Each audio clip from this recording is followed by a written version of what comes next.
అధికార పార్టీ అహంకారానికి ఒక చెంపదెబ్బ ఈరోజు న్యాయదేవత ఒక చెంపదెబ్బ కొట్టిందనేసి మనం భావించవచ్చు. కళ్యాణదుర్గం రోడ్లో పాపంపేట గ్రామంలో 106వ సర్వే నంబర్లో 68 సెంట్లను హైవేకి ఆనుకొని ఉన్నటువంటి 68 సెంట్లు అంటే దాదాపు 30 కోట్ల విలువైన ఆస్తిని కబ్జా చేయాలనేటువంటి ఒక ఆలోచనతో స్థానిక ముఖ్య ప్రజాప్రతినిధి కుట్ర చేసి కోర్టును తప్పుదో పట్టించి కొందరు అధికారులతో కుమ్మక్కై స్థానిక ఆర్డీఓ ఎంఆర్ఓలతో కుమ్మక్కై ఇల్లు కూల్చడం 40 సంవత్సరాల్లో ఎన్నడూ కూడా జరగనటువంటి ఒక ఘోర సంఘటన.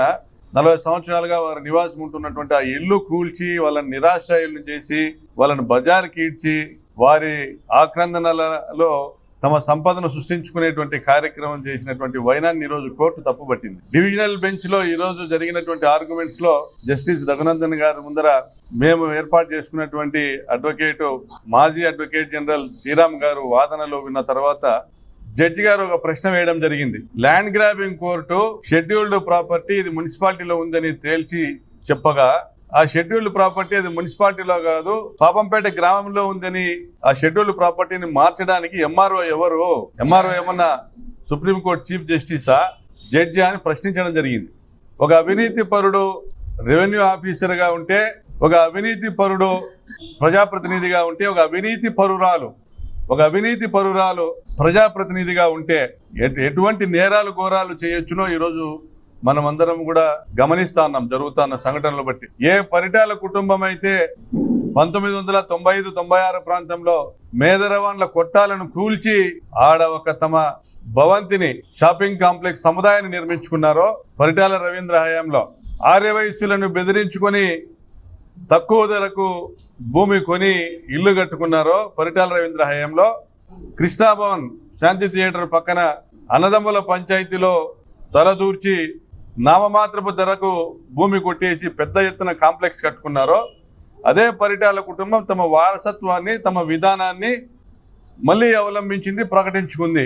ఈరోజు వారి వారసులు చేపట్టినటువంటి దురాక్రమణ చర్య ఇది. 68 సెంట్లు ఆక్రమించుకొని సోత్రియందారులకు నామమాత్రపు ధర చెల్లించి అక్కడ నివాసం ఉంటున్నటువంటి పేదల ఇల్లు కూల్చి ఒక పెద్ద ఎత్తున ఒక కాంప్లెక్స్, ఒక ఆసుపత్రి నిర్మాణం చేయాలనేటువంటి, ఒక ప్రైవేటు నర్సింగ్ హోమ్ నిర్మాణం చేయాలనేటువంటి ఒక స్వార్థపూరితమైన విధానము ఈరోజు స్థానిక ఎమ్మెల్యే గారికి ఉండడం వల్లనే ఇంతటి దుర్గతి ఈరోజు ఈ పేదలకు పట్టిందని తెలియజేస్తా ఉన్నాం.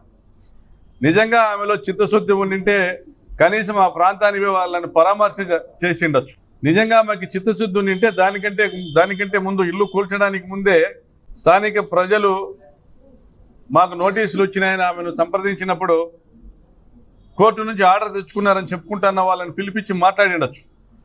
లేదా ఇంకా నిజంగా ఆమెకు చిత్తశుద్ధి ఉంటే ఇంకా ముందుకు పోయి తోపుదుర్తి ప్రకాష్ రెడ్డి అనేవాడు ఎమ్మెల్యేగా ఉన్నప్పుడు ఏ విధంగా అయితే ఒక మాట చెప్పినాడో, నేను ఎమ్మెల్యేగా ఉన్నంత వరకు మీ ఇళ్ళ జోలికి ఎవడు రాలేడు అని ఆ రోజు ఒక మాట చెప్పినాడో, ఆ ప్రకారం నిలబెట్టుకున్నాడో, అదే విధానంలో కలెక్టర్ దగ్గర కూర్చొని తమరు ఏం అఫిడవిట్ ఫైల్ చేశారో దాన్ని కట్టుబడి మన వాదనలు వినిపించాలనేసి కలెక్టర్ దగ్గర చెప్పిండొచ్చు, లేదా అడ్వకేట్ జనరల్ దగ్గర కూర్చొని చెప్పిండొచ్చు. ఆ భూములు వాళ్ళకే చెందేలా నిలబెట్టిండొచ్చు.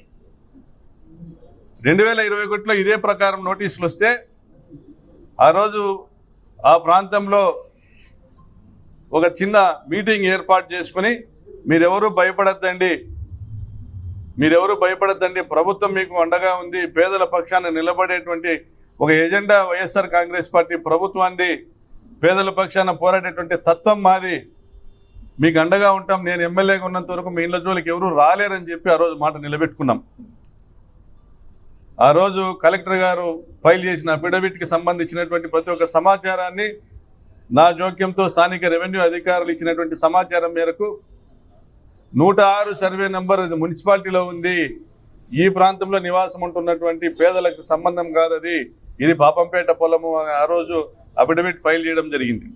119 సర్వే నంబర్లో కూడా నోటీసులు ఇస్తే 119 సర్వే నంబర్లో ఎప్పుడో భూములు హ్యాండ్ ఓవర్ చేశారు, వాళ్ళు అమ్ముకున్నారు, సోత్రియందారులకు హ్యాండ్ ఓవర్ చేశారు, సోత్రియందారులు కూడా మాకు హ్యాండ్ ఓవర్ చేశారని రాసిచ్చిన కాగితాలు అన్ని వెలికి తీసి ఆ రోజు వాళ్ళకి హ్యాండ్ ఓవర్ చేసినట్లుగా రెవెన్యూ అధికారులు రికార్డు ఏదైతే ఉండిందో అది కూడా వెలికి తీసి కోర్టుకు సబ్మిట్ చేసి 119 సర్వే నెంబర్ జోలికి పోకుండా కాపాడాం.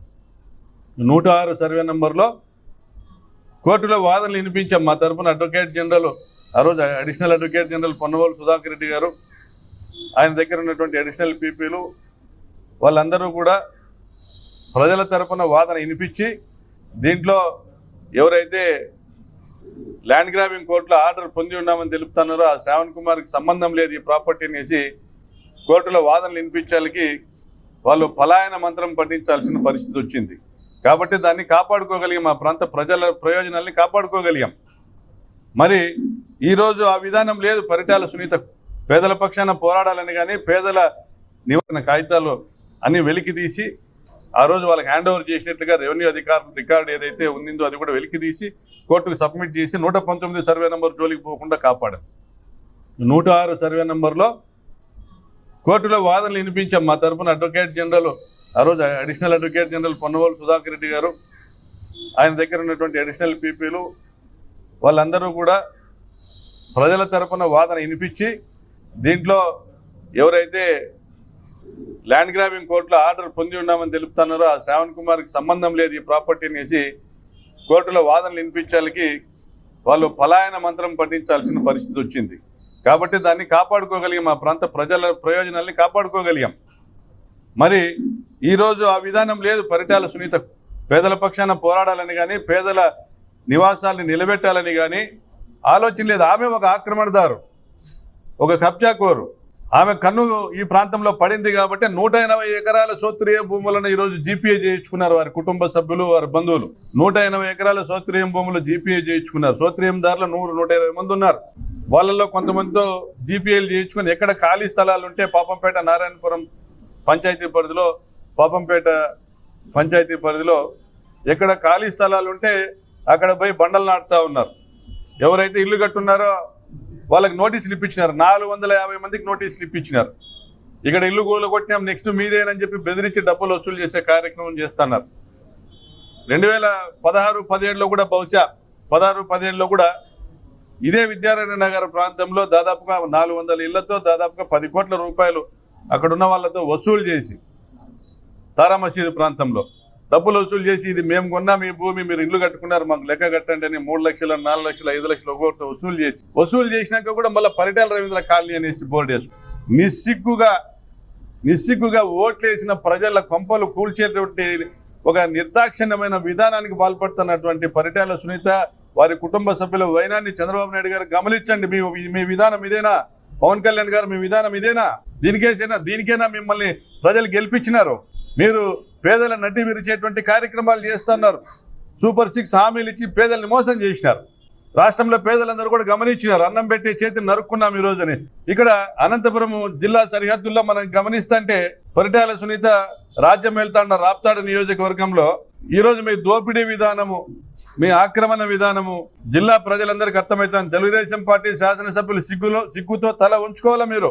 ఈరోజు కోర్టు ఇచ్చిన తీర్పు స్టేటస్ కో ఇచ్చింది కోర్టు. ఆ భూమిలో ఎటువంటి నిర్మాణాలు చేయకూడదు, ఆ భూమిపైన ఎటువంటి లావాదేవీలు జరగకూడదు, రిజిస్ట్రేషన్లు జరగకూడదు, ఆన్లైన్ రికార్డులు ఎటువంటి మార్పులు జరగకూడదని.